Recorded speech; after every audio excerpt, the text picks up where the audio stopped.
मध्य प्रदेश में जो परीक्षा हुई थी असिस्टेंट प्रोफेसर की, उसका भूगोल का पेपर है। तो उसका कुछ प्रश्न है जो बहुत महत्वपूर्ण है, तो आइए उसको देखते हैं। निम्नलिखित को मापक के बढ़ते हुए क्रम के अनुसार व्यवस्थित कीजिए।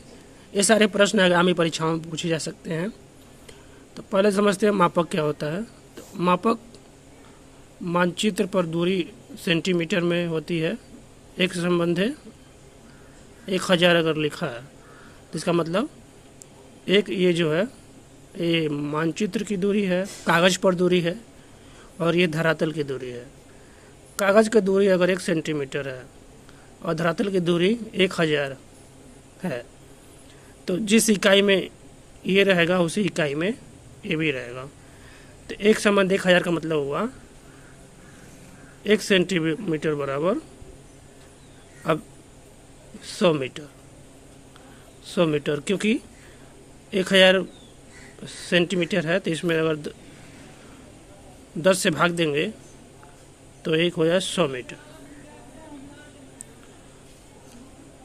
तो एक इस तरह से मान लीजिए एक संबंध है 1,00,000 है। इस तरह से अगर मापक दिया हो, ये मानचित्र की दूरी है और ये धरातल की दूरी है, तो 1,00,000 सेंटीमीटर बराबर 1 किलोमीटर होता है। तो 1 सेंटीमीटर बराबर 1 किलोमीटर, यानी ये मानचित्र पर ये दूरी होगा 1 सेंटीमीटर दिखाएगा और धरातल पर 1 किलोमीटर दिखाएगा। तो इसको कहते हैं आरएफ, रिफ्रैक्शन। ये देखिए इसको एक संबंध 1/1,00,000 भी लिख सकते हैं। ऐसे भी हो सकता है, ऐसे भी रेशियो भी होता है। तो ये मापक होता है मानचित्र की दूरी, कागज़ पर दूरी और धरातल की दूरी के बीच के अनुपात को मापक कहते हैं।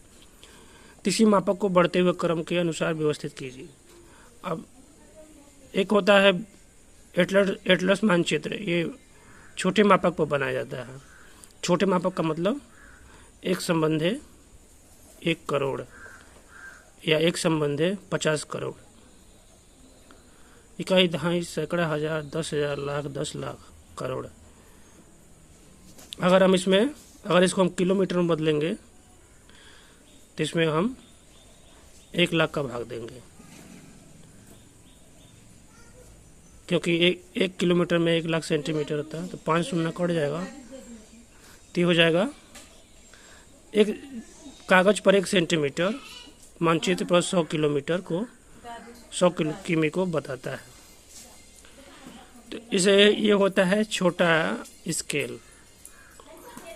इसके बाद आता है स्थलाकृतिक मानचित्र, इसे मिलियन सीट भी कहते हैं। मतलब एक संबंध है 10 लाख, 1 किमी बराबर 1 सेंटीमीटर बराबर 10 किमी। और उसके बाद आता है उससे बड़ा मापक आता है भूसंपत्ति मानचित्र। ये लेखपाल के पास होता है, जिसमें बाग बगीचे, खेत खलिहान को दर्शाया जाता है, गांव की ज़मीन को। तो ये इसका स्केल और बड़ा होता है, इसका मापक और बड़ा होता है। एक संबंध है 1 किमी, ये होता है।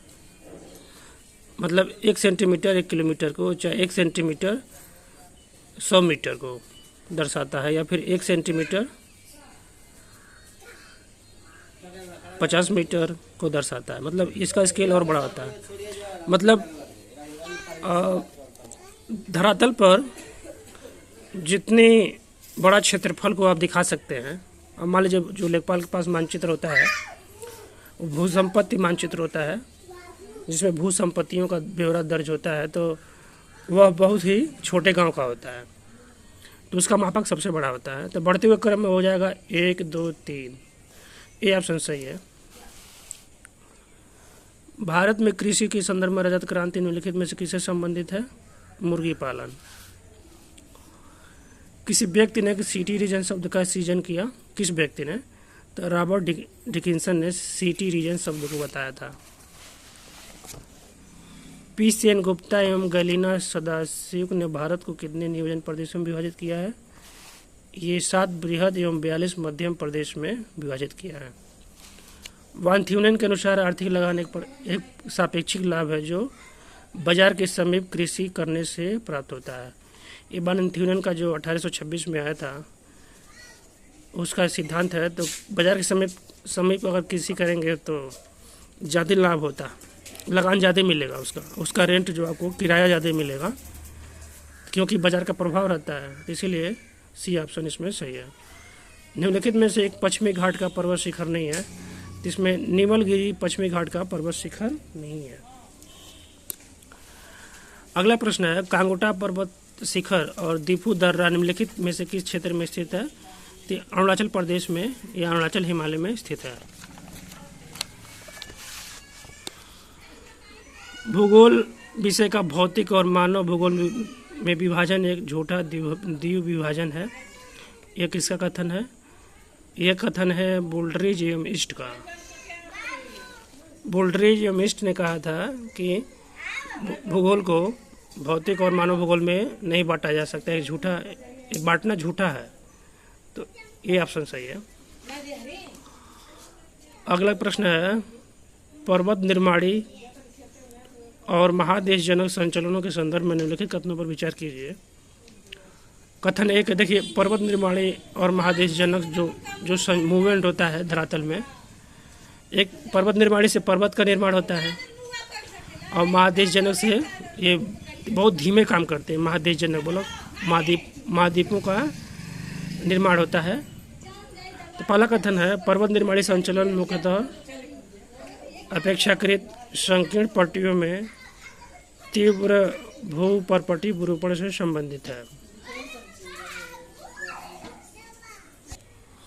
तो पर्वत निर्माणी संचलन मुख्यतः अपेक्षाकृत संकीर्ण पट्टियों में तीव्र भूपर्टी विरूपण से संबंधित है। ये संकीर्ण पट्टियाँ वही हैं जो आपका भूसन्नतियाँ होती थीं। तो भूसन्नतियाँ जहाँ पर पर्वतों से लाए गए अवसादों का जमा होता था, तलछटों का जमा होता था, तो भूसन्नतियों को ही संकीर्ण पट्टियाँ कहा गया है। तो उसमें विरूपण होता था तो इसीलिए वो जो अच्छा तलछट है ऊपर उठकर पर्वत बनते थे। ये सही है। जबकि महादेशजनक संचलन में विशाल महाद्वीपीय क्षेत्रों का व्यापक धीमा उत्थान या अवतरण शामिल है। ये कथन सही है। पहला, हिमालय पर्वत निर्माणी संचलन का एक विशिष्ट उदाहरण है। हिमालय पर्वत का निर्माण यही तलछट के जमा जो भूसन्नत थी गंगा के मैदान में, वही भूसन्नत से हिमालय पर्वत का निर्माण हुआ है। जहाँ हिमालय पर्वत है वहाँ पर पहले भूसन्नत थी। जबकि प्रायद्वीपीय पठार के कुछ भागों का दीर्घकालिक और उत्थान और तो कुछ भाग का मतलब पश्चिमी घाट और पूर्वी घाट का है, तो इसका उत्थान और व्यापक महाद्वीपीय विरूपण महादेशजनक संचलन का उदाहरण है। तो ये कथन दूसरा भी सही है। पर्वत निर्माणी संचलन पृथ्वी की सतह के लंबवत कार्य करते हैं, जबकि महादेशजनक संचलन क्षैतिज दिशा में कार्य करते हैं। ये पृथ्वी की सतह के लंबवत कार्य करते हैं। तो ये कथन सही नहीं है, क्योंकि पर्वत निर्माणी संचलन भी आपका क्षैतिज ही काम करते हैं, लेकिन थोड़ा तीव्रता के साथ काम करते हैं। जबकि महादेशजनक ये भी क्षैतिज में काम करते हैं, हालांकि ये वो लंबवत भी काम करते हैं, तभी तो अवतलन होता है। यहाँ लिखा है, यहाँ देखिए अवतलन, उत्थान या अवतलन, तो ये लंबवत भी काम करते हैं। तो इसलिए ये कथन जो है ये सही नहीं है। तीसरा, तो 1 और 2 इसमें सही है, लेकिन विकल्प में नहीं दिया है, तो डी ऑप्शन होना चाहिए। उपयुक्त में से कोई नहीं, लेकिन आंसर की में बी दिया है, केवल 2। अगला प्रश्न है, सूर्य और पृथ्वी के बीच की दूरी सबसे कम कब होती है? तो सबसे कम होती है उपसौर के समय, और उपसौर के समय होता है 3 जनवरी, और अपसौर का होता है 4 जुलाई। 3 जनवरी को सूर्य दक्षिणायन हो जाता है और उत्तरी गोलार्ध में ठंडी पड़ती है। तो इसलिए जो उत्तरी गोलार्ध में देश हैं जैसे भारत, तो उन लोगों को यह महसूस नहीं होता है कि इस समय पृथ्वी और सूर्य के बीच दूरी काफ़ी कम है। लेकिन जो ऑस्ट्रेलिया है, तो दक्षिणी महाद्वीप में स्थित है, दक्षिणी गोलार्ध में स्थित है, वह बहुत ही भीषण गर्मी का सामना करता है। जनवरी में ऑस्ट्रेलिया में काफ़ी ज़्यादा गर्मी पड़ती है, जबकि भारत में और चीन में जो उत्तरी गोलार्ध में स्थित है काफ़ी ज़्यादा ठंडी पड़ती है। इस समय भारत में ग्रीष्म ऋतु में है, जुलाई का महीना चल रहा है, जबकि ऑस्ट्रेलिया में ठंडी का महीना चल रहा है। ध्रुवीय वाताग्र सिद्धांत का प्रतिपादन किस विद्वान ने किया था? वी वर्कनेश और जे वर्कनेश ने किया था। क्रिस्टालर के केंद्रीय स्थान सिद्धांत में कुल मान्यताएं निहित थी, जिसमें कुछ निम्नलिखित हैं। जो क्रिस्टालर का सिद्धांत था हेक्सागोनल पर आधारित था। उन्होंने कहा था कि खटकोड़ी उन्होंने दिया था, क्रिस्टालर ने जो सिद्धांत दिया, तो उन्होंने अपनी मान्यताएं दी थी। संपूर्ण क्षेत्र समरूप स्थलाकृति होना चाहिए, मतलब समतल होना चाहिए, समतल भूभाग होना चाहिए। जनसंख्या समान रूप से वितरित हो, मतलब जनसंख्या के वितरण जो समान होना चाहिए। क्रय शक्ति समान हो, सबकी जो खरीदने की क्षमता है वो समान होनी चाहिए।